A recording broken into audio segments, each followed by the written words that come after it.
আহা, কে আবার এত রাতে জ্বালাতে এলো? এ কি, নতুন বউ? কি হয়েছে? আমার খুব খিদে পেয়েছে বর ঠাকুরঝি। খিদে পেয়েছে তা তো পাবারই কথা। সারাদিন পেটে কিচ্ছু পড়েনি, তা আমার কাছে কেন? হেসেলে যাও, বাড়িতে তো ঝি চাকরের অভাব নাই বাপু। তবে বুড়ি ননদের কাছে খাবার চাইতে এসেছো কেন? তার রাতের বিশ্রামটুকু নষ্ট করতে? যাও যাও, দেখো মানুর মা, কুমুদ ঝি কেউ যদি আশেপাশে থাকে বলো তোমায় ভাত দিতে। ওদের কাছে কেন চাইবো? আমার খাবার তো ওদের কাছে নেই। আমি তো শুধু তোর কাছেই খাবার পাবো, তাই তো তোর কাছেই এসেছি। আমায় খেতে দে, আমার খুব খিদে পেয়েছে। কি, যত বড় মুখ নয় তত বড় কথা। এখনো দুরাত পোহায়নি, বাড়ির ভিটেই পা দিয়েছিস, আর এক্ষুনি আমার মুখের ওপর তুই তোকারি করে কথা। হতচ্ছাড়ি মেয়ে, কি ভেবেছিস বড় লোকের বেটি বলে মাথা কিনে নিয়েছিস? দাঁড়া দাঁড়া, তোর স্বামীর ঘর করা কেমন হয় আমিও দেখছি।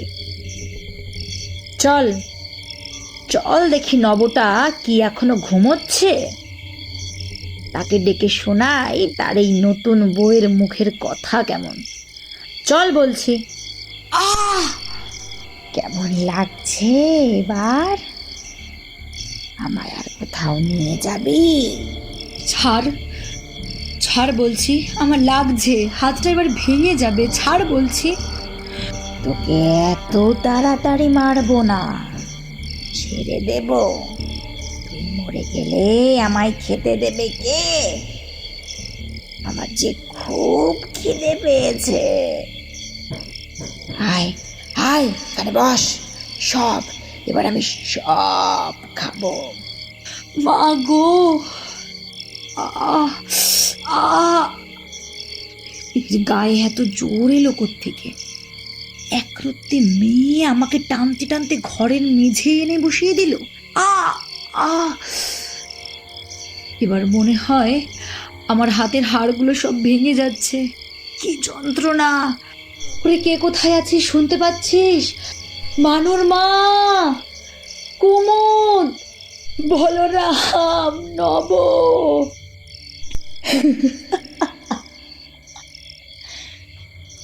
কেউ শুনতে পাবে না, ওরা সব ঘুমিয়ে পড়েছে। তাছাড়া সব ডাক কি আর সবার কানে যায়? ওসব এখন থাক, ছটফট না করে আমায় খেতে দে, শান্তিতে খাই। অনেক দিন কিচ্ছু খাইনি। খাবার খাবার আমি কোত্থেকে দেব? বিধবার ঘরে কি তেমন খাবার জিনিস কিছু থাকে? দোহাই বউ, আমায় ছেড়ে দে। আমি তোর কি ক্ষতি করেছি? ক্ষতি? তুই আমার কি ক্ষতি করেছিস তা তুই জানিস না?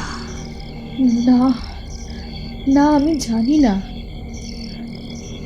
আমি তো নিজে পছন্দ করে আমার ভাইয়ের সঙ্গে তোমার বিয়ে দিয়ে বাড়িতে নিয়ে এসেছি। আমি তো তোমার। ওসব কথা তুই পরে বুঝতে পারবি, এখন চুপ কর, আমি এবার খাবো।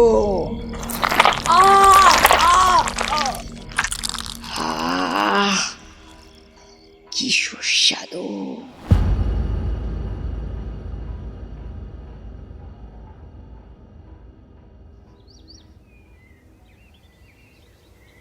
আহ, ও মা গো, ও গো, তোমরা কে কোথায় আছো দেখে যাও। এই দেখো কি কাণ্ডকানা হয়েছে, একবার দেখো। বড়দি ঠাকুরানী ঘরের মেঝেই চিত হয়ে পড়ে রয়েছে, আর তার গলার ওপর, ওরে বাবা, এ কেমন দাঁতের দাগ, মুখ শুকিয়ে আমসি, সারা গায়ে মাছি ভ্যান ভ্যান করছে গো। মানুষটা কি মরে গেল? ও গো, ও গো, দেখে যাও। কি হয়েছে? কি হয়েছে মানুর মা? দেখি। হে বাবা, বর্দি ঠাকুরনির এমন হলো কি করে? হায় হায়, দেখি দেখি, না, নিঃশ্বাস তো পড়ছে। ওরে, বলরামকে ডাক, তাড়াতাড়ি দাদাবাবুকে ডাকতে বল। একখানা ডাক্তার কবরে জানতে হবে, কিছুই বোঝা যাচ্ছে নি। এ তো ভালো লক্ষণ নয়। তাছাড়া তিনি তো 7 জন্মেও দরজা খুলে শোননি। আজ একেবারে দরজা হাট করে মেয়েদের ওপর চিত হয়ে শুয়ে রয়েছেন। বলি, এক রাতের মধ্যে হলোটা কি? অমন লম্বা চওড়া মানুষটা যেন আধখানা হয়ে গেছেন। হ্যাঁ হ্যাঁ হ্যাঁ হ্যাঁ, আমি এক্ষুনি যাচ্ছি, এক্ষুনি যাচ্ছি। ও বলরাম দা, বলরাম দা। কি হয়েছে? কি হয়েছে কুমুদ দিদি? এই এমন করে চেঁচামেচি করছো কেন সকলে? সে কি? আমি এক্ষুনি যাচ্ছি। এ আবার কি হলো? সবে বাড়িতে গতকাল অত বড় একটা কাজ গেল, এখনো সারা বাড়ি অগোছালো, আর এরই মধ্যে? আচ্ছা আচ্ছা, আমি এক্ষুনি যাচ্ছি, এক্ষুনি যাচ্ছি। দাদাবাবু, দাদাবাবু দয়া করে দরজাটা একবার খোলেন, দেখবেন চলেন সেথায় কি সর্বনাশ হয়েছে। এ কি, বলরাম এমন করে ডাকছে কেন? কটা বাজে? না, সবে তো ভোর হয়েছে, এরই মধ্যে এত হাঁক ডাক কিসের? না না না না, দেখি তো দেখি। কি হয়েছে বলরাম? এত চেঁচামেচি করছিস কেন? বাবু দেখবেন চলেন, বর্দি ঠাকুরনি তেনার ঘরে কেমন অসুস্থ হয়ে পড়েছেন। একখানা কবরেজ ডাকতে হবে, অবস্থা ভালো নয়, দেখে মনে হয় তিনি আর বেঁচে নেই। বলিস কি? অমন সুস্থ সবল দিদি রাতে ঘুমোতে গেলেন, আর এই ভোরবেলা তার অবস্থা খারাপ হয়ে গেছে? এই চল চল চল, এই দেখি তো কি হয়েছে। এই যে দাদাবাবু, আপনি এসেছেন, দেখুন বর্দি ঠাকুরনি কেমন করে পড়ে আছেন। তাই তো দেখি। এই না না, নাড়ি চলছে, তবে খুব ক্ষীণ গতিতে। এমন হলো কি করে? তা তো জানিনি। আজ সকালে বাড়িতে মেলা কাজ, কাল রাতে অত লোকের পাত পড়েছে। এই তো কলাপাতা স্তূপ জমে উঠেছে উঠোনে। মাঠে ছাউনি বাঁধা হয়েছিল, রান্না হয়েছে বলে সেসব খুলতেও লোক আসবে, তাই একটু রাত থাকতে উঠে কাজকর্ম সেরে রাখছিলুম হাতে হাতে। বর্দি ঠাকুরনের কাছে ছিলুম ভাড়ার ঘরের চাবিটা চাইবো বলে। কিছু শুকনো জিনিস রান্নায় লাগেনি, সেসব তুলে রাখতে হবে তো। তিনি তো আবার হিসেব নিকেশে বড্ড খুঁতখুঁতে, তাই এসেছিলাম বাসি কাজে হাত দেবার আগে এই কাজগুলো সারবো বলে। আর এই দেখি এই কাণ্ড, ঘরের দরজা হাট করে খোলা, আর ঠাকুরনি এমন করে মেজের ওপর পড়ে আছেন, দরজার দিকে পা করে। সে কি দৃশ্য! আমি তো তখনই চেঁচামেচি করে লোক জড়ো করলুম। বটে, এই গতিক মোটেই ভালো নয়। বলরাম, তুই শিগগিরই যা, গিয়ে মাধব কবিরাজকে ডেকে নিয়ে আয়, বলবি যেন খুব তাড়াতাড়ি আসে। এই আগে বাবু, আমি এক্ষুনি যাইতেছি, এক্ষুনি, হ্যাঁ এক্ষুনি যাইতেছি। কবিরাজ আসুক, দেখে কি বলে। আচ্ছা, দিদিকে এরকম মাটিতে রাখা তো ঠিক হচ্ছে না। মানুন মা, কুমুদ, তোমরা এসো তো। হ্যাঁ, দিদির পায়ের দিকটা ধরো, আর আমি মাথার দিকটা ধরছি। বিছানা শুইয়ে রাখতে হবে, কে জানে কতক্ষণ ঠান্ডা মাটিতে শুয়ে আছেন রে। হ্যাঁ বাবু, এই তো ধরছি। নিন, আমি ধরেছি।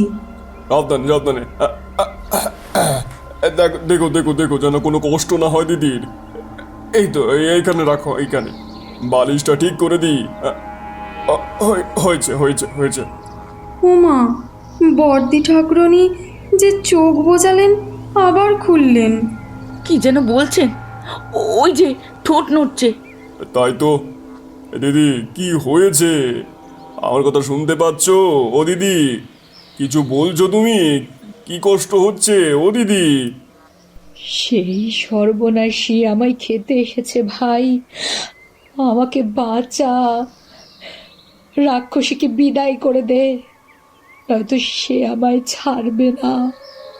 কার কথা বলছো দিদি? কে তোমায় ছাড়বে না? ওমা, বউ ঠাকুরনি এসেছেন। ভেতরে আসেন না কেন, বাইরে দাঁড়িয়ে আছেন?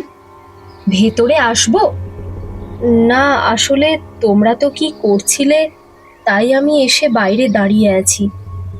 কি হয়েছে এখানে? দিদি এভাবে শুয়ে রয়েছেন কেন? দিদির খুব অসুখ করেছে, তুমি ভেতরে এসো, দিদির কাছে এসো। না না, ও যেন ঘরের ভেতর না ঢুকতে পারে। ভাই তুই দরজাটা বন্ধ করে দে। ওরে কে কোথায় আছিস? ওকে তাড়িয়ে দে, তাড়িয়ে দে ওকে।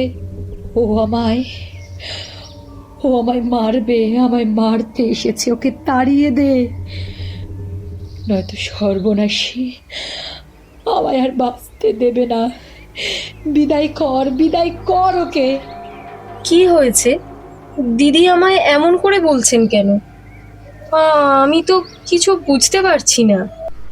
এসব ওর ভণ্ডামি। ডাইনি রাক্ষসী এসেছে সংসারে, ও সব জানে। কেন এরকম করে বলছো দিদি? ও তোর সবে আজ 3 দিন হলো এই বাড়িতে এসেছে, এমন কটু কথা বললে ও মনে কষ্ট পাবে যে। ও তো তোমার বোনের মতো। এসো রাধিকা, দিদির কাছে এসো। শরীরটা খারাপ করেছে তো, তাই হয়তো মাথা ঠিক নেই। কাছে এসে একটু দাঁড়াও তুমি। এই তো এসেছি। কি হয়েছে দিদি? দেখি। ও কি, গলায় গলায় ওটা কিসের দাগ? তাই তো, আমি তো লক্ষ্য করিনি এতক্ষণ।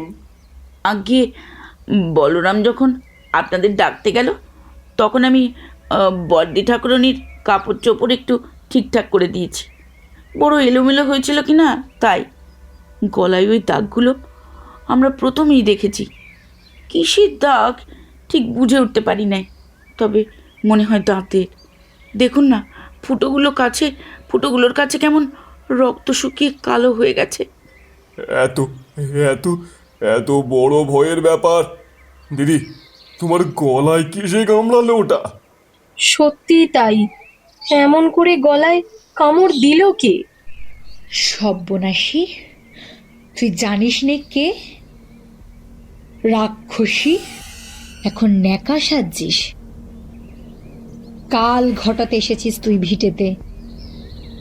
আমি কি আর জানি না তুই কে আর কেন এসেছিস? সর্বনাশী খিদে, ভাই ওর খুব খিদে। ওকে বিদায় কর, ওকে তাড়িয়ে দে এখান থেকে। আমায় বাঁচাতে চাইলে ওই পাপ পাপ দূর করে দে। আমি তো কিছু বুঝতে পারছি না দিদি। এক রাতের মধ্যে কি হলো? যাকে পছন্দ করে তুমি আমায় প্রায় জোর করে বিয়েতে রাজি করিয়ে এই বাড়ির বউ করে নিয়ে এলে, তাকে এমন করে দূর ছাই করছো যে। কারণ আমি যাকে এনেছিলাম সে নয়, এর মধ্যে সে এসেছে। ওই রাক্ষসী আমায় খেতে এসেছে ভাই। তুই তুই বুঝতে পারছিস না, আমি পারছি। এ আমার অনেক অনেক ক্ষতি করতে এসেছে। ওর পেট ভর্তি খিদে, সর্বনাশী খিদে।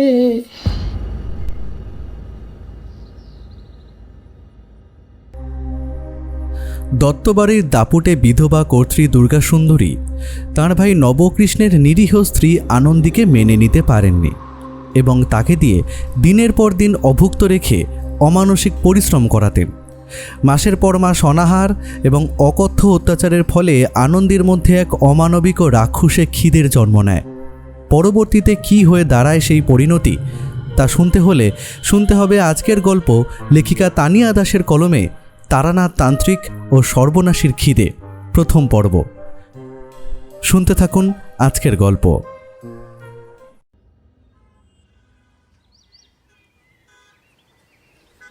ওহ, এতক্ষণে মনে হচ্ছে যেন ধরে প্রাণ এলো। সত্যি, যাই বলো আর তাই বলো, পেটে ভাত আর মাথায় বালিশ, এই দুটো জিনিস সময় মতো সঠিক জায়গায় না পাওয়া হলে জীবনটাই যেন দুর্বিষহ হয়ে ওঠে। তা যা বলেছ বাবা, তা যা বলেছ। কিশোরীর মেয়ের বিয়ে এই আসছে বৈশাখে। এর মধ্যে ছুটি ছাটার দিনে তাকে বিস্তর ছুটোছুটি করতে হচ্ছে। কাছে দূরে আত্মীয় স্বজনের বাড়ি গিয়ে নিমন্ত্রণ করতে হচ্ছে। তা ফাল্গুনের শেষ, সময় তো হাতে আর বেশি নেই। তাই আজ অফিস না থাকায় রবিবার দিন আমিও ওর সঙ্গে গিয়েছিলাম বর্ধমানের দিকে। সেদিকে কয়েক স্টেশন এদিক ওদিক করে ওর প্রায় 4-5 ঘর আত্মীয় রয়েছেন। সকলের বাড়ি ঘুরে ঘুরে নিমন্ত্রণ করতে গিয়ে দুপুরে ভাতটা আর খাওয়া হয়নি। সে জায়গায় চলছে কেবল কাপের পর কাপ চা, মিষ্টি, জল খাবার। কিন্তু এইসব খেয়ে কিশোরীর মতো খাদ্যরসিক মানুষের মন আর পেট কোনোটিই ভরে না। তাই কলকাতায় ফিরেই আমি বলেছিলাম, স্টেশনের কাছাকাছি অনেক ভাতের হোটেল আছে, চলো কোথাও গিয়ে জমিয়ে মাছ ভাত খাওয়া যাক। এমনিতেও বিকেল হয়ে এসেছে। না না, হোটেলের খাবার খাবো না। দিন রাতে যা হচ্ছে এর মধ্যে উটকো তেল মশলার খাবার খেলে শরীরে দেবে না। তার চেয়ে চলো মঠ লেনে যাওয়া যাক। সে কি, মঠ লেনে যাবে তুমি ভাত খেতে? চারি কি তার কাকাবাবুর জন্য রান্না করে বসে আছে নাকি? না, তার করবে কি করে? সে তো আর জানতো না যে তার এই অভাগা কাকাবাবু আজ দুপুরে ভাত খেতে পাবে না। জানলে নিশ্চয়ই করে রাখতো। তবে তবে সেখানে যেতে চাইছো কেন? নিজেদের বাড়ি চলে গেলেই তো হয়। না, যেতে চাইছি কারণ ঠাকুরমশাইকে নিমন্ত্রণ করা হয়নি এখনো। কাজটা সেরেই চাই, একেবারে ঘরে যাব। হ্যাঁ বেশ, তাই হোক, চলো তবে। ওই তো একটা খালি ট্রাম। চোখের সামনে খালি ট্রাম দেখে ছুটে এলাম আমি আর কিশোরী। দুজনেই টিকিট কেটে উঠে পড়লাম ট্রামে। তারপর আর কি, মঠ লেনের গলি। যখন গলিতে ঢুকলাম তখন প্রায় বিকেল 4:10। তেলে ভাজা ভাজতে শুরু করেছে। গরম গরম নিয়ে নিলাম 1 ঠোঙা। পাসিং শো আর চপের ঠোঙা নিয়ে তারানাথের দরজায় কড়া নাড়লাম। কাকাবাবু, আপনারা এসেছেন? এখনো তো রোদই পড়েনি, এক্ষুনি বেরিয়েছেন? কই, ছাতাও তো নেই সঙ্গে। না মা, আমরা যখন বেরিয়েছিলাম তখন সেভাবে সকাল হয়নি। ভোর থাকতেই বেরিয়েছি, তাই আর ছাতা নেওয়ার কথা মনে ছিল না তখন। সে কি, সেই ভোরে বেরিয়েছেন আর এখন এলেন যে? ভোরে বেরিয়েছিলাম একটা অন্য কাজে। সেসব কাজ মিটতে মিটতে বিকাল হয়ে গেল মা, তাই এতক্ষণে এখানে আসতে পারলাম। তাই বলুন, আমি তো বুঝতেই পারিনি আসলে কি বলতে চাইছেন। যাই হোক, আসুন, আপনারা ভেতরে আসুন। এই নাও মা, তোমার বাবা কোথায়? চারির হাতে চপের ঠোঙাটি দিয়ে জানতে চাইলাম আমি। বাবা ভেতর বাড়িতে আছেন, আমি ডেকে দিচ্ছি। আপনারা আসুন, বসুন, একটু জল নিয়ে আসি। শুধু জল নয় মা, কচুরিগুলো এই বেলা ভেজে নে। তোর কাকা বাবুদের বড় খিদে পেয়ে গেছে। কচুরি? চারি কচুরি তৈরি করছিল নাকি? আগে শীত তো প্রায় চলেই গেছে, এখনও বাজারে মটরশুঁটি পাওয়া যায়, আর দামও একটু কম এখন, তাই আজ একটু কড়াইশুঁটির কচুরি তৈরি করছিলাম। বাহ, এ তো দেখি মেঘনা চাইতেই জল। যাও মা চারি, তুমি বরং গরম গরম ভেজে ফেলো এবার। আহ, সত্যি কিশোরী, তোমায় নিয়ে আর পারা গেল না। দোষটা কিশোরীর নয় হে, খিদে জিনিসটাই অমন। তোমাদের মুখগুলো তো শুকিয়ে গেছে। সময় মতো খাবার পেটে না পড়লে তেমন অলক্ষণে দুর্ঘটনা ঘটে বসে। সে এমন দুর্ঘটনা যার শেষ হয়েছিল চরম রক্তাক্ত পদ্ধতিতে। তারও মূলে ছিল ওই খিদেই, সর্বনাশা খিদে। বলেন কি? কোন ঘটনার কথা বলছেন ঠাকুর মশাই? বসো, বলছি। আপনারা বসুন কাকাবাবুরা, আমি এক্ষুনি আসছি। এই বলে চারি পায়ের নুপুরের শব্দ তুলে ভিতরে চলে গেল। তারানাথের হাতে পাসিং শো দিয়ে আমরা মোড়া টেনে বসলাম। তারানাথ তক্তপোষে বসে পাসিং শোর প্যাকেট ছিঁড়ে একটা ধরালেন। ওদিকে ততক্ষণে গরম তেলে কচুরি পড়েছে, তার গন্ধ ভেসে আসছে বসার ঘরে। কিশোরী নাক টেনে গন্ধ নিয়ে বেশ গদগদ গলায় বলল, বলুন ঠাকুর মশাই, চারি যতক্ষণ খাবার নিয়ে না আসে আপনি খাবারের খবরটাই বরং বলুন। এই কথায় তারানাথ চটে গেলেন। মুখ থেকে জ্বলন্ত সিগারেট হাতে নামিয়ে ধরে বললেন, মজা করো না হে, খবরটা মোটেও সুখের নয়। একটা ভিন গ্রামের অসহায় মেয়েকে তার স্বামীর অনুপস্থিতিতে কেবল নিজের প্রতাপ খাটিয়ে মিথ্যে সন্দেহের বশবর্তী হয়ে একজন দিনের পর দিন না খাইয়ে রেখেছিল। 1 ফোঁটা জল অবধি পায়নি সে হতভাগিনী। অবশেষে খাবার দিয়েছিল, কিন্তু সেই খাবারে ছিল সেঁকো বিষ। বুঝতে পারছো? দীর্ঘদিনের উপসী মানুষকে খাবার দেওয়া হলো, মানুষটা গোগ্রাসে সেই খাবার খেলো, আর খাওয়ার পর বুঝতেই পারলো না খাবার নয়, সে খেয়েছে বিষ। ঘটনাটা কেমন ঘটেছিল বুঝছো? কথাটা শুনে আমি আঁতকে উঠে বললাম, সে কি কথা? এমন নৃশংস ঘটনা কে ঘটালো? তার মনে কি কোনো দয়া মায়া নেই? থাকবে না কেন, সবই ছিল। তবে এসবের থেকেও বেশি যেটা ছিল সেটার নাম হলো লোভ আর আত্ম অহংকার। সবচেয়ে বড় কথা ভাবলে আমার অবাক লাগে, এমন নির্মম কাজ যে করেছিল সে একজন মহিলা। কথায় আছে মেয়েরা মায়ের জাত, অথচ একজন মহিলা হয়ে আরেকজন মহিলার প্রতি এমন নিষ্ঠুর তিনি যে কেমন করে হয়েছিলেন তা আমি আজ অবধি ভেবে পাই না। আসলে কথায় আছে তো, সব কিছুরই ভালো আর মন্দ হয়। এক্ষেত্রে বোধহয় মন্দর ভাগটাই বেশি ছিল। এই নিন, খেয়ে দেখুন তো কেমন হয়েছে। ছোলার ডালে নুন কম হলে বলবেন কাকাবাবু। আরে কম হবে কেন, ওসব ঠিক আছে। তুমি মা লক্ষ্মী, তোমার হাতের রান্নায় কি আর মশলার হেরফের হয়? বেশ, খেয়ে দেখুন, এখনো কিছু ভাজা বাকি। বাবা, তুমি কি এখন খাবে? না না, আমি সন্ধানিক করে একেবারে খাওয়াবো। আচ্ছা, আমি জল আনছি, আপনারা খান। এ কথা বলে চারি চলে গেল। আমরা কচুরি আর ডাল খেতে শুরু করলাম। খাওয়া দাওয়ার পর চারি জল দিল, সেই জল খেলাম। খালি বাসনগুলো নিয়ে চারি চলে গেল। আমরাও ভিতর বাড়ি গিয়ে হাত মুখ ধুয়ে এলাম। এরপর তারানাথ আরম্ভ করলেন কিশোরীর পীড়াপিড়িতে। বছর 25 আগের কথা। মেদিনীপুর অঞ্চলের এক গ্রাম, আসল নাম বলবো না। মনে করো সেই গ্রামের নাম দেবপুর। সেই গ্রামের দত্ত বাড়ির নাম ডাক ছিল কারণ ওই বাড়ির কর্তা হরেকৃষ্ণ দত্ত ছিলেন পাশের গ্রামের জমিদারের নায়েব। তিনি গত হওয়ার পর তার ছেলে নবকৃষ্ণ দত্ত বাপের পদেই অভিষিক্ত হন। নবকৃষ্ণ খুবই সংসারী মানুষ ছিলেন। সংসারে তার মা ছিল না। ছেলেবেলায় চলে গিয়েছেন ছেলেকে স্বামী আর বড় মেয়ের হাতে রেখে। নবকৃষ্ণের বড় দিদি দুর্গাসুন্দরী দেবীর বিয়ে হয়েছিল বর্ধমান জেলায়, কিন্তু বাল্যবিধবা অবস্থায় বিয়ের মাত্র 3 বছর পর তিনি আবারও বাপের বাড়ি ফিরে আসেন। সেই থেকেই তিনিই হন বাড়ির কর্ত্রী।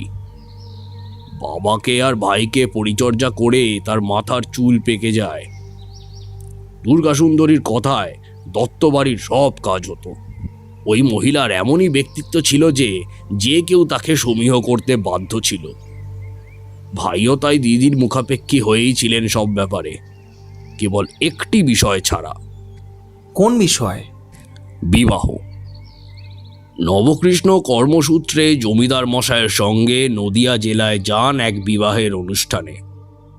কিন্তু যে বাড়িতে বিয়ে ছিল সেই বাড়িতে বিয়ের রাতে বর না এসে হয়ে গেল দুঃসংবাদ।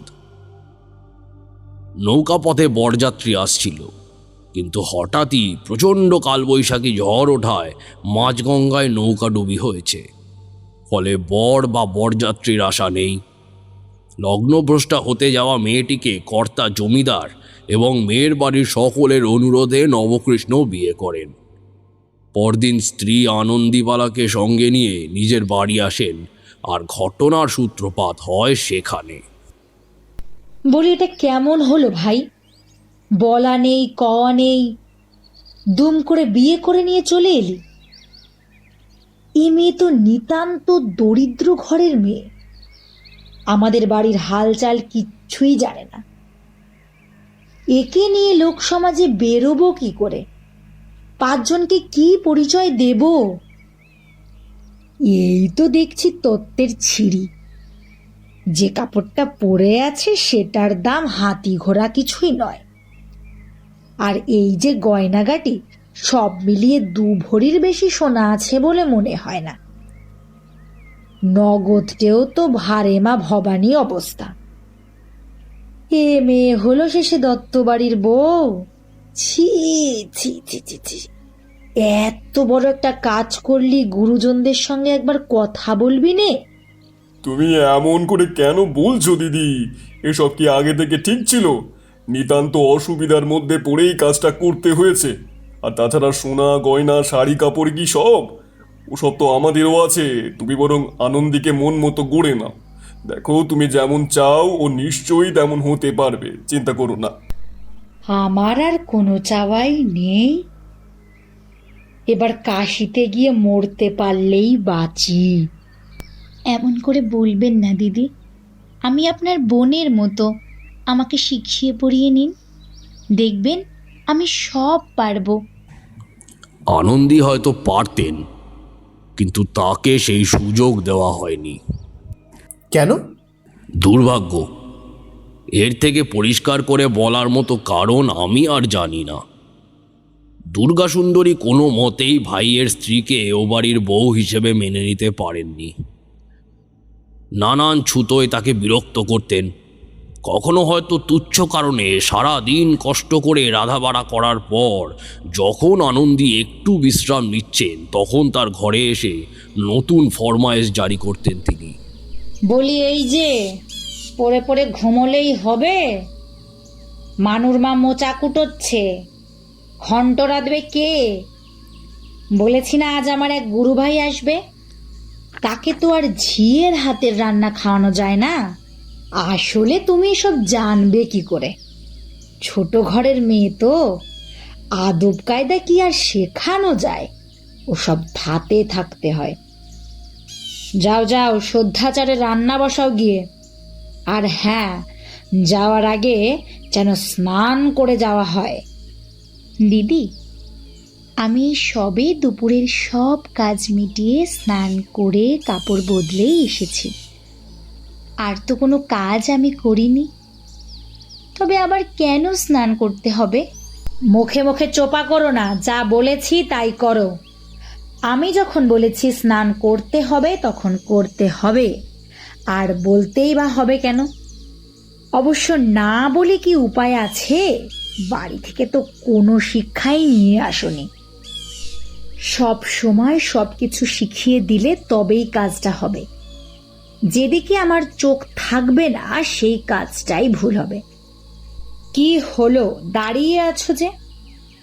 যেতে বললাম তো তোমায়। একবার বলতে একটা কথা কানে যায় না? এই যাচ্ছি।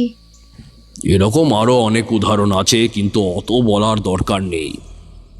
দিনের মধ্যে 1000 বার অকারণে স্নান করে ঘন্টার পর ঘন্টা রান্নাঘরে আগুনের সামনে থেকে, এছাড়াও সংসারের আরও 1000 রকম কাজ করে ধীরে ধীরে আনন্দীর শরীর ভেঙে আসতে লাগলো। ক্রমশই তার মাথা ধরত। সবচেয়ে বড় কথা, এত পরিশ্রম করার পরেও পর্যাপ্ত খাবার জুটত না তার। বিভিন্ন উপোস, উপাচার, পুজো, ব্রত এসবের অছিলায় দুর্গা সুন্দরী ভাইয়ের বউকে মাসের মধ্যে প্রায় অর্ধেক দিন নিরামিষ খাওয়াতেন। আর যে কটা দিন আমিষ খেতে দেওয়া হতো, সেই দিনেও আধপেটা খাবার দিতেন। আসল কারণ জানা নেই, তবে এই মেয়েটিকে নানান রকমভাবে অত্যাচার করে কোণঠাসা করে দেওয়ার মধ্যে কর্ত্রী দুর্গা সুন্দরী যেন একটা আনন্দ পেতেন। ঠিক বলা যায় না বিয়ের পর শ্বশুর বাড়িতে স্বামী থাকাকালীন তিনিও এমন অত্যাচারই কারোর কাছ থেকে পেয়েছিলেন কিনা। তা সে যা হোক, আনন্দী শত অত্যাচারেও স্বামীকে কখনো নালিশ করেনি, কারণ সে জানতো তার স্বামী তার দিদিকে কতখানি শ্রদ্ধা করেন। আর তার ভয় ছিল এমনিতেই সংসারে কিছু না কিছু করেই তার বদনামের সীমা নেই। তার উপর যদি দিদির নামে ভাইয়ের কাছে তিনি নালিশ করেন, তাহলে না জানি তার দুর্নামে আরো কত কুৎসার উঠবে। তাই যতদিন পারা যায় আনন্দী মুখ বন্ধ করে রেখেছিলেন। এরই মধ্যে নবকৃষ্ণকে বিশেষ কাজে প্রায় 2.5 মাসের জন্য যেতে হলো অন্যত্র। স্বামী এতদিন বাড়ি থাকবেন না শুনে আনন্দীর মনে কু ডাকলো। না, মনটা বড় অশান্ত হয়ে উঠেছে। তিনি থাকতেই আমার সাথে এহেন দুর্ব্যবহার নেই যা দিদি করতেন না। তার উপরে এতদিন না থাকলে না জানি আরও কত অত্যাচার করবেন। আমার কিছুতেই ভয় নেই, শুধু এমন করে চলতে থাকলে আমি যে আর কতদিন বাঁচব, সেই চিন্তাটাই এখন বড় হয়ে দাঁড়াচ্ছে। মাঝে মধ্যেই শরীরটা ছেড়ে দেয়, আর বেশি চলাফেরা করতে পারি না। এখন প্রায়ই রোজই জ্বর আসে। ঠিকমতো খাওয়া পেলে আর একটু বিশ্রাম পেলে সেরে উঠবে, কিন্তু সেই যে এসেছি, আমাকে তো ও বাড়িতে যেতেও দেওয়া হচ্ছে না। দেখি একবার বরং সেই কথাটাই বলে দেখি, এই ভালো, দুকুলি তাতে বজায় থাকবে। এই ভেবে রাতে যখন নবকৃষ্ণ ঘরে এলেন তখন আনন্দী তাকে বললেন, শোনো, তুমি তো অনেক দিনের জন্যই বাইরে যাচ্ছ, এই সময় আমায় যদি একটু ও বাড়িতে রেখে যেতে। অনেক দিন যাই না, বাড়ির জন্য মন কেমন করছে। বেশ, দিদির সাথে কথা বলি, তিনি যদি বলেন তাহলে তোমায় নিয়ে যাব। আসলে কি বলো তো, আমি থাকবো না, তুমিও যদি না থাকো, দিদি বড় একা হয়ে যাবেন, তাই একবার কথা বলে নেব। যা আশা ছিল তাও আর থাকবে না। আমি জানি আমার যাওয়া হবে না। কি হলো, কিছু বলছো না যে? না, কিছু না। এসো, তোমার বিছানা পেতে দিয়েছি। পরদিন সকালে নবকৃষ্ণ দুর্গাসুন্দরীর কাছে এসে বিনীত স্বরে বললেন, দিদি, বলছিলাম যে আনন্দী বেশ কিছুদিন হলো, মানে এখানে আসা থেকে তো আরও ও বাড়িতে একবারও যায়নি, তো ও একবার যেতে চাইছে। আমি যাওয়ার আগে ওকে যদি ও বাড়িতে রেখে আসি, আবার কিছুদিন পর ওকে নিয়ে আসার জন্য কাউকে ঠিক করে রেখে যায়, মানে এতে কি তোমার আপত্তি হবে? আপত্তি মানে? বাড়ির বউ হঠাৎ কি কারণে বাপের বাড়ি গিয়ে পড়ে থাকবে শুনি? এমন সৃষ্টি ছাড়া কথা তুই কোন মুখে আমায় বলতে এলি নব? তাছাড়া আমি মনে মনে একটা সংকল্প করেছি, সে কাজ কি ওকে ছাড়া হবে? আজকালও তো পরিশ্রম করতে পারি না, এই বয়সে আমার জন্য এত খাটাখাটুনি ভালো? কি সংকল্পের কথা বলছো দিদি? আমি তো কিছু জানি না। সব কথা যদি তোকে জানিয়ে রাখতে হয় তাহলে তো মহা বিপদ। কি করে জানবো ভাই? দুদিন সংসার করে এমন সংসারের সব খুঁটিনাটি বিষয় তুই নাক গলাবি। জানলে আগে থাকতেই সলা পরামর্শ করেই সিদ্ধান্ত নিতাম। ছি ছি ছি, এসব তুমি কি বলছো? আমি ওরকম করে কিছু বলিনি, শুধু বলছি তুমি কি ভেবেছো তাই জানতে চাইছি আর কি। ভেবেছি এক পক্ষ কাল আমার গুরুদেবকে এই বাড়িতে এনে রাখবো। আশ্রমের অন্যান্য ভাই বোনেরাও আসবেন তার সঙ্গে। বাড়ির ভক্তজনদের পাত পড়বে। এই ধর ৮০-৮৫ জন মানুষ দুবেলা খাবে এই বাড়িতে। এমন করলে পুণ্য অর্জন হয়।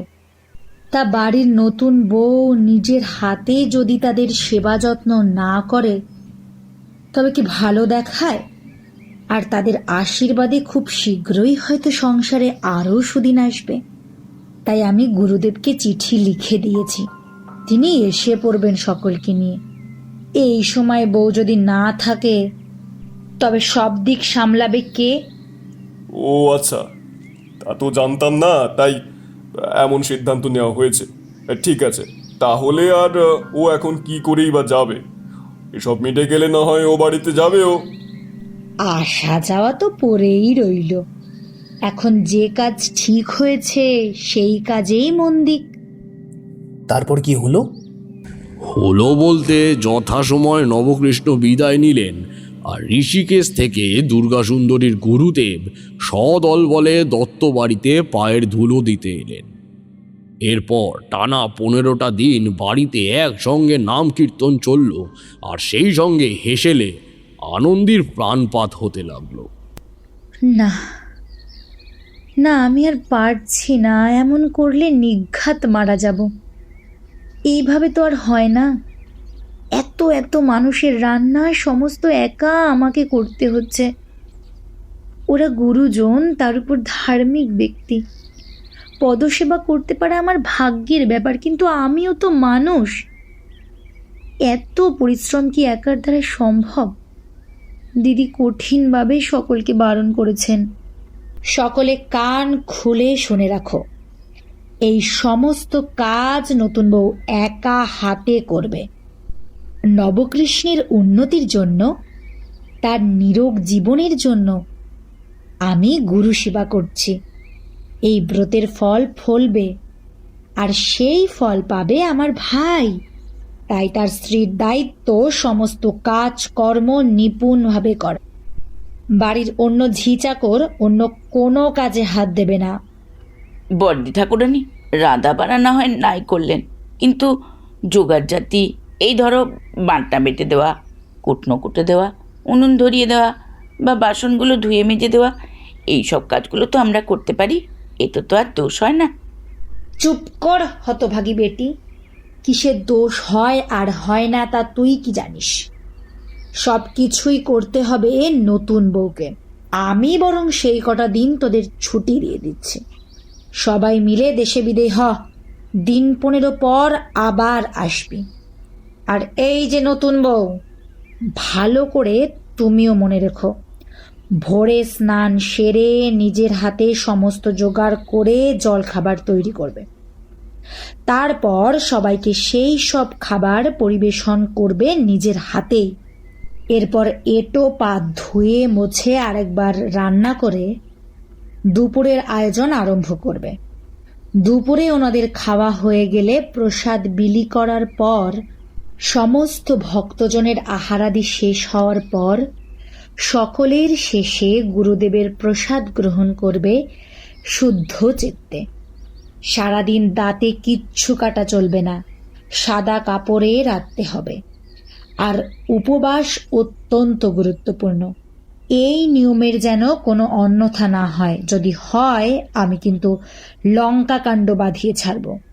বাপ মা মরা ভাইটাকে মানুষ করেছি, তার নামেই ব্রত। কোনো অকল্যাণ আমি সহ্য করব না। অনাচার যেন না হয় বউ। আমি আমার যথাসাধ্য চেষ্টা করব দিদি। কি সাংঘাতিক! এভাবে চলতে থাকলে যে কোনো মানুষ বেঘরে মারা পড়বে যে। মারা পড়বে কি হে? মারার জন্যেই তো এমন করে খাটানো। আমি আঁতকে উঠে বললাম, সে কি কথা? একটা মানুষকে এমন করে তিলে তিলে কষ্ট দিয়ে আরেকটা মানুষ মারতে চেয়েছে? কিন্তু আপনি বলুন বাকিটা, এরপর কি হলো? যা হওয়ার তাই হলো। দিনে রাতে নির্বিশ্রামে 10 জনের কাজ একা হাতে করতে করতে আনন্দীবালা অসুস্থ হয়ে পড়লেন। কিন্তু তবুও তার কোনো শান্তি ছিল না, বিশ্রামের উপায় ছিল না। অভিযোগ করবেন কাকে? সামান্য দরদটুকুও নেই তার প্রতি কারো। বাড়ির সমস্ত ঝি চাকরকে দুর্গাসুন্দরী লম্বা ছুটি দিয়ে দেশে পাঠিয়ে দিয়েছেন। বাড়িতে কেবল এখন তিনি আর তার গুরু গোষ্ঠী। আনন্দীর সম্বল কেউ নেই, কিচ্ছু নেই। তিনি চিঠি লিখতে পারতেন স্বামীকে, কিন্তু ইচ্ছে করেই লেখেননি। কি হবে? দূরে আছে মানুষটা। শুধু শুধু স্ত্রীর দুর্গতির খবর পেয়ে বিচলিত হয়ে যদি কাজ ফেলে ছুটে আসেন, তা নিয়েও সাতকাহন হবে। তার থেকে থাক, মুখ বুঝে সব সহ্য করাই ভালো, এই ঠিক করে নিয়েছিলেন তিনি। কিন্তু আনন্দী এমন সব সহ্য করে এখানে পড়ে থাকার কথা ভাবলেও ঈশ্বর ভাবলেন অন্য কিছু। হঠাৎই এমন একটি ঘটনা ঘটল, আর সেই ঘটনার জোরে গুরুগোষ্ঠী বিদায় হওয়ার আগেই দুর্গাসুন্দরীকে বাধ্য হয়ে আনন্দীকে অব্যাহতি দিতে হলো। কি করে? বলছি শোনো। আপনার হাতে পায়ে ধরে কইছি গিন্নিমা, দয়া করে আনন্দীমাকে একবারটি যেতে দেন। সে বাড়ির বুড়িমা আর বেশিক্ষণ নেই। কোলে পিঠে করে মানুষ করেছেন, যাওয়ার আগে নাতনির মুখটা একবার দেখতে চান। বুঝতেই পারছেন, একজন মৃত্যুপথযাত্রিনী, তাকে একটু দয়া করুন। মরার সময় তার শেষ বাসনা যদি না মেটে, তবে বড় দুঃখ পাবেন তিনি। বেশি দিনের জন্য নয়, মাত্র 2 দিনের জন্য। কথা দিচ্ছি, যেমন নিয়ে যাচ্ছি তেমনি আবার ফিরিয়েও দিয়ে যাব। আপনি একটু সদয় হন, ঈশ্বর আপনার কল্যাণ করবেন। আচ্ছা আচ্ছা, অত করে আর বলতে হবে না। অত করে যখন বলছেন তখন কি আর করব, পাঠাবো। আসলে বাড়িতে আমার গুরুদেব আর শিষ্যরা রয়েছেন, নতুন বউ তাদের দায়িত্বেই ছিলেন। কিন্তু এখন যখন উপায় নেই তখন কোন মুখেই বা বারণ করি। ঠিক আছে, নিয়ে যান, তবে ওই 2 দিন। 3 দিনের মাথায় ও যদি এ বাড়িতে না ফিরে আসে তবে আমি আমার ভাইয়ের আবার বিয়ে দেব। এমনিতেও জাতে কুলে আপনারা তো আমাদের সঙ্গে মেলেন না। তাছাড়া সংসারে আমার একটা বিধি শৃঙ্খলা আছে, তা কেউ লঙ্ঘন করলে আমি সহ্য করতে পারি না। এমনিতেও তো আপনাদের মেয়েকে যথেষ্ট শিখিয়ে পড়িয়ে নিতে হচ্ছে, তবু গাধা পিটিয়ে তো আর ঘোড়া হয় না। পদে পদে ভুল হচ্ছে সব কাজেই। যাকগে সে কথা, সবই আমাদের দুর্ভাগ্য। নিয়ে যখন যেতে চাইছেন তখন নিয়ে যান, বেলা থাকতে থাকতেই রওনা দিন। তবে হ্যাঁ, শুধু আপনার সঙ্গে ওকে একা যেতে দিতে পারবো না। আমাদের বাড়ির সেটা নিয়ম নয়, তাই ওর সঙ্গে আমি একজনকে পাঠাচ্ছি। নিশ্চয়ই, সে তো আমাদের অনেক বড় সৌভাগ্য যে কুটুম বাড়ির কেউ আমাদের বাড়িতে যাবেন। হ্যাঁ, তাই বটে। আচ্ছা, আপনি বসুন, চা জলখাবার খান, আমি গিয়ে যাকে পাঠাবো তাকে ডাক পাঠাই। আচ্ছা আচ্ছা, ঠিক আছে। এই বলে দুর্গাসুন্দরী বাড়ির বাইরে বেরোলেন। পাড়া থেকে এক স্ত্রীলোককে খুঁজে নিয়ে এলেন। নিজের ঘরে এনে দরজা বন্ধ করে চুপি চুপি তাকে বললেন, শোন মোক্ষদা, নতুন বউয়ের সঙ্গে ওর বাড়ি যা। আমি একা বউকে পাঠাতে ভরসা পাচ্ছি না। কিছুই নয়, এ বাড়ি থেকে হয়তো টাকা কড়ি সোনা গয়না সরিয়ে নিয়ে গিয়ে ও বাড়িতে পাচার করে দিয়ে আসবে। ছোট ঘর তো, এত বড় ঘর, ধন সম্পত্তি কিছুই তো আগে চোখে দেখেনি। লোভ সামলাতে না পেরে এর মধ্যে কোথা থেকে কি সরিয়েছে তা তো আর আমি জানি না। এ আমার বাপের ভাইয়ের রক্ত জল করা পয়সায় সাজানো সংসার, তাই কোথাও কোনো কারচুপি হচ্ছে কিনা সেদিকে আমার নজর রাখতে হবে। কিন্তু বর্দি ঠাকুরানী, আমি যাব তাতে আমার আপত্তি নেই, শুধু যে কাজে যাব সেই কাজে কি কিছু সুবিধে করতে পারবো? মানে যতই হোক সে তো তার বাপের বাড়ি, সব সময় তো আর আমি বউ ঠাকুরনের সঙ্গে ছায়ার মতো থাকতে পারবো না। তাই সঠিক খবর যদি তোমায় এনে দিতে না পারি তখন তুমি মিছি মিছি রাগ করবে। অত কথা তোকে ভাবতে হবে না। যাবি, খাবি, ঘুরবি, ফিরবি, সব দিকে নজর রাখবি। এসে আমায় জানাবি কি হলো না হলো। আরে বাবা, তুই তো আর নেহাত বোকা নোস। আমাদের নামে নিন্দে মন্দ করছে কিনা সেটা তো তাদের হাব ভাব থেকে বুঝতে পারবি। সে কথাই এসে আমায় বলবি, মোটা বকশিস পাবি। এখন ঘরে গিয়ে তৈরি হয়ে আয়, তারা এক্ষুনি বেরোবে। বউয়ের কাকা এসেছে। আর কিছু না হোক গুছিয়ে কথা বলতে পারেন ভদ্রলোক। আচ্ছা বেশ, আমি তবে এক্ষুনি তৈরি হয়ে আসছি। দিদি, তবে এলাম, আপনি সাবধানে থাকবেন। থাক থাক, আর পা ছুঁয়ে প্রণাম করতে হবে না। সময় মতো চলে এসো। নবকে না জানিয়ে যাচ্ছ এ কথাটা যেন মাথায় থাকে। তবে আমরা এবার এলাম গিন্নিমা, পেন নাম নেবেন, কিছু ভাববেন না, আমি নিজে এসে আনন্দীকে দিয়ে যাব। কাকার সঙ্গে আনন্দীবালা বাপের বাড়ি রওনা দিলেন। যাওয়ার আগে মোক্ষদার সাথে দুর্গাসুন্দরীর গোপন দৃষ্টি বিনিময় হলো। মোক্ষদা ওই পাড়ারই এক বিধবা মহিলা, সহায় সম্বলহীনা, পরের বাড়িতে রান্না করে তার দিন কাটে। তার মধ্যে এমন আরামি কাজের সুযোগ যদি আসে তবে তা না নেওয়ার তো কোনো কারণ নেই। তার উপর দুর্গাসুন্দরীকে সকলেই ভয় করত। তিনি ভালো না হোক মানুষের মন্দ করতে সিদ্ধহস্ত ছিলেন। বলা যায় না, হুকুম তামিল না করলে মোক্ষদার প্রতি বিরূপ হয়ে দত্তবাড়ির বর্দি ঠাকুরানী যদি বড় বড় বাড়ির গিন্নিবান্নি ব্যক্তিদের কান ভাঙিয়ে দিতেন যে মোক্ষদার হাতের রান্না খাওয়া সুধী ব্যক্তিদের উচিত নয়, মোক্ষদার কিছু দোষ আছে, এ কথা তিনি হলপ করে বলতে পারেন। তবে কেবল তার মুখের কথায় রাধুনিবৃত্তি করার দিন ফুরিয়ে যেত মোক্ষদার। এতটাই প্রতাপ দুর্গাসুন্দরীর। তাই মোক্ষদা সাথে পাছে না গিয়ে মেনে নিয়েছে আদেশ। এরপর কেটে গেল 2 দিন।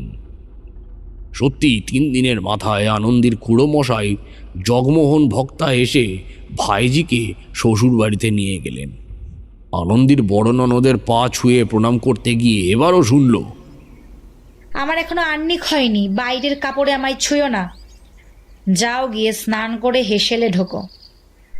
গুরুদেব আর গুরু ভাইয়েরা আগামীকাল সকালে চলে যাবেন। আজ তাদের পরমান্ন ভোগ দেব। গিয়ে তাই জোগাড় করো। এক্ষুনি যাচ্ছি দিদি। বর্দি ঠাকুরুনি, আমি তবে আয় আমার ঘরে আয়। বাইরের কাপড়েই মোক্ষদাকে নিজের ঘরে ডেকে নিয়ে গিয়ে দরজা বন্ধ করে দুর্গাসুন্দরী উৎসুক দৃষ্টিতে তাকে বললেন, বল ওখানে কি কথা হলো? কিছুই না, সেখানে পাড়ার বৌমেয়েরা বউ ঠাকুরানিকে দেখতে এলেন। বিয়ের পরেই প্রথম তার বাপের বাড়ি যাওয়া তো, তবে দেখে অনেকেই বললেন, ই বাবা, এ কি ছিঁড়ে হয়েছে তোর আনন্দে? এত রোগা হয়ে গেছিস কেন? চোখ মুখ বসে গেছে, মাথার চুলে তেল নেই। কি রে, ও বাড়িতে কি তোর খাওয়া পড়ায় কুলোয় না? খুব খাটতে হয় বুঝি? হ্যাঁ রে, শ্বশুর বাড়িতে কি খুব অত্যাচার করে? আরে না না, তা কেন হবে? আসলে ওখানকার জল হাওয়া তো আমার কাছে নতুন, তাই বিয়ের পর কয়েকবার অসুখ করেছে। এসবের জন্যেই শরীরটা এমন ভেঙে গেছে। সে সংসার তো নির্ঝঞ্ঝাট। শাশুড়ির মতো এক বড় ননদ ছাড়া আর তো কেউই নেই। তিনি তো সব সময় তার কাজ নিয়েই থাকেন। বলতে গেলে বাড়ির কর্ত্রী তো আমি। আমার আবার অভাব কিসের? ও ভালো, তবে কি জানি বাবু, ভালো করে খাওয়া দাওয়া করিস আর একটু বিশ্রাম নিস। তোকে দেখে মনে হচ্ছে বড্ড কাহিল হয়ে পড়েছিস। তারপর তারপর তারপর কি হলো? তারপর আর কি, বউ ঠাকুরানির ঠাকুরমা, তিনি হয়তো আর বেশি দিন বাঁচবেন না। একেবারে বিছানার সঙ্গে মিশে গিয়েছেন। বয়সও হয়েছে অনেক তার, তা প্রায় ওই 90 বছর। মাথার চুলগুলো সনের দড়ি হয়ে গেছে। চোখ পিটপিট করে মাঝে মাঝে তাকায়। সবসময় ঘুমিয়েই থাকে, কথাও বলে না, নড়াচড়াও নেই। মাঝে মাঝে গাল দিয়ে জল গড়িয়ে পড়ে। অত কথা কে জানতে চেয়েছে? বুড়ি বাঁচলো কি মরলো সে ব্যাপারে আমার কোনো আগ্রহ নেই। আমি জানতে চাইছি আর কি হলো। আমাদের বাড়ির কথা কি আর কিছু হলো সেখানে? না, আর তো কিছু হয়নি। তবে আমাকে তারা খুব যত্ন আত্তি করেছে। একদিন লুচি, একদিন রাজভোগ, এই তো কাল রাতে তো আবার ইলিশ মাছ হয়েছিল। আসলে তারা তো ভেবেছে আমি তাদের মেয়ের শ্বশুরবাড়ির কুটুম, তাই আমায় এত যত্ন করা। না হলে এ তো আর ইলিশ মাছের সময় নয়। কত দাম, তাও তারা কিনেছে। সত্যি তারা লোক মন্দ নয়। বুঝেছি, তুই সেখানে শুধু খেতেই গেছিলি। যাকগে, তাছাড়া তবে আর কিছুই হয়নি সেখানে। ভালো করে ভেবে বল, কোনো জিনিসপত্রের কথা, এই ধর গয়নাগাটি, টাকা কড়ি, এসবের কথা কিছু শুনেছিস? হ্যাঁ, মানে শুনেছি বলতে সেরকম তো কিছু নয়, তবে একটা সাতনড়ি হাড়ের কথা শুনেছিলাম বটে। সাতনড়ি হার মানে? সে হার আবার কোথায়? কোথায় তা তো জানি না, তবে ওই যে ঠাকুরমা নাতনিকে কাছে পেয়ে খানিকক্ষণ বুকে জড়িয়ে ধরে রাখলে। বউ ঠাকুরানির সে কি কান্না! তারপর এক সময় তিনি যখন ঠাকুমাকে ছেড়ে চলে আসছেন, তখন সেই বুড়িমা কোনো রকমে খ্যানখ্যানে গলায় বললে, আশীর্বাদ করি দিদি, চিরত্রয়স্ত্রী হও। গলায় সাতনড়ি সোনার হার পরে স্বামীর সঙ্গে সুখে সংসার করো। সাতনড়ি সোনার হার? আচ্ছা, তা সে হার কি বুড়ি নাতনিকে দিয়েছে? নিশ্চয়ই দিয়েছে। না দিলে তো আর এমন করে বলতো না। সে হার কোথায়? বিয়ের সময় তো দেয়নি, কারণ নব তবে আমায় ঠিক বলতো, বউ পরের বাড়ির মেয়ে, তাকে কোনো ভরসা নেই। কিন্তু আমার ভাই আমাকে নিশ্চয়ই বলতো শ্বশুর বাড়ি থেকে দেওয়া গয়নার কথা, কিন্তু সে তো তা বলেনি। তার মানে তখন দেয়নি, এখন দিয়েছে।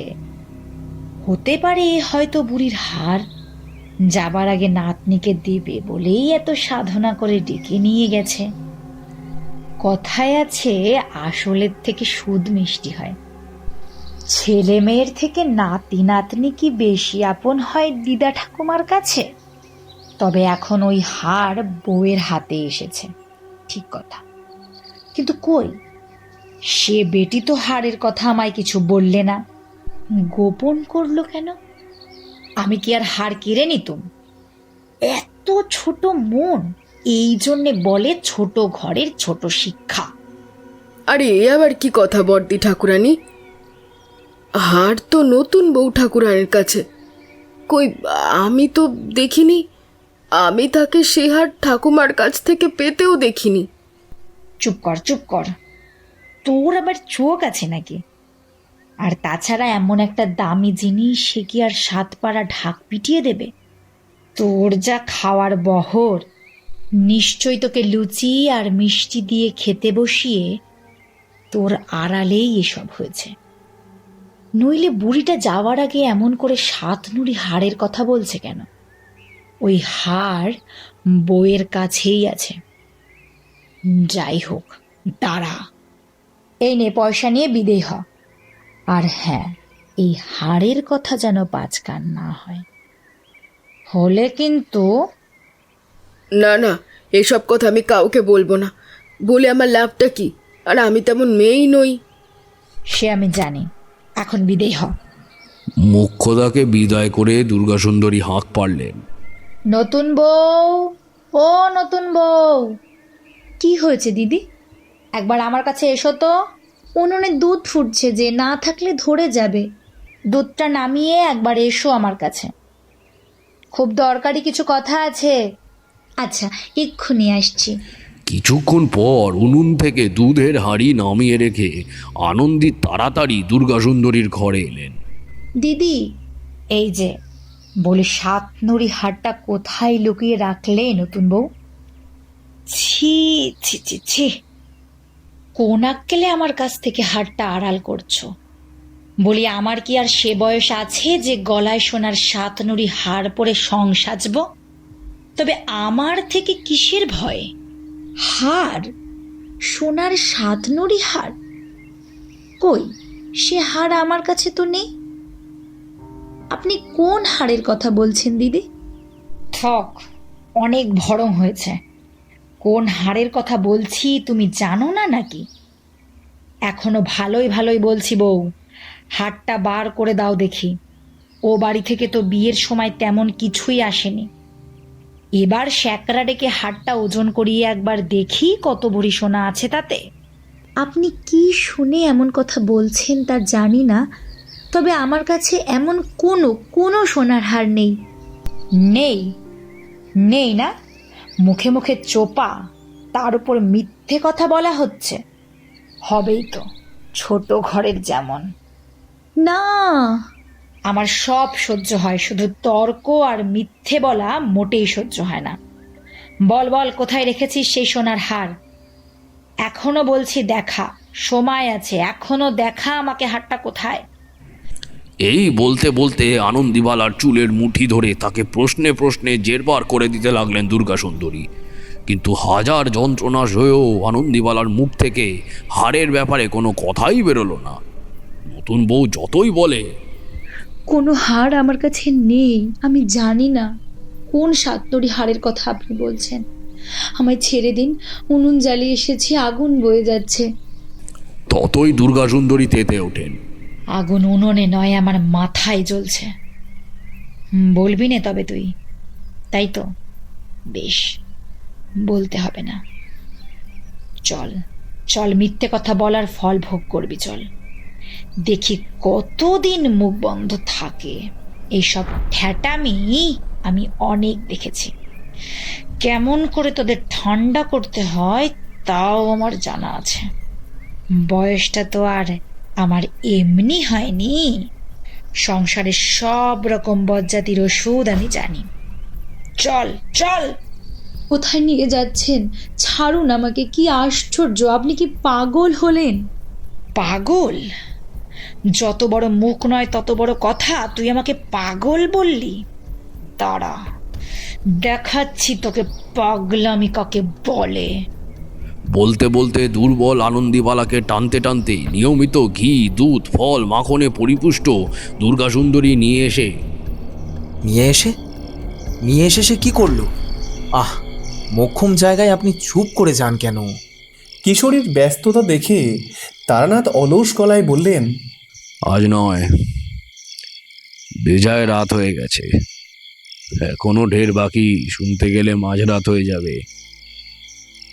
তার চেয়ে এখন বাড়ি যাও, আর বাকিটা পরের দিন হবে। ধুর, আহ ছোটো না কিশোরী, চলো, সত্যিই রাত হয়েছে, ভাবনা কি, আসছে শনিবার তো আবার আসছি, তখন হবে, কি বলেন ঠাকুরমশাই? নিশ্চয়ই। ধুর।